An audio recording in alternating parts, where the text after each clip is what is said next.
அந்த முயல் என்ன சொல்லிச்சுன்னா நம்ம 2 பேரும் சேர்ந்து நம்ம போட்டு இருக்கலாமான்னு சொல்லிச்சா.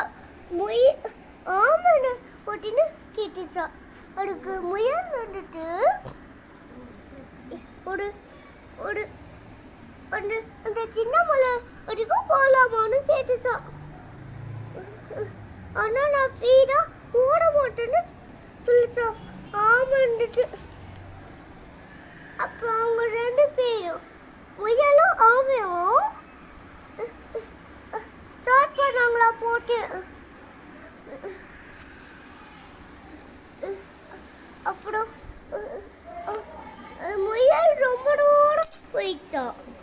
அதை விட்டு அந்த அந்த அந்த ஆமையை விட்டு அப்புறம் அங்கே நவ்யாக்கு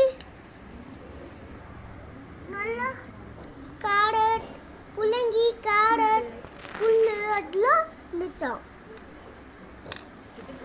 சாப்பிட்டுட்டு தூங்கிச்சான்.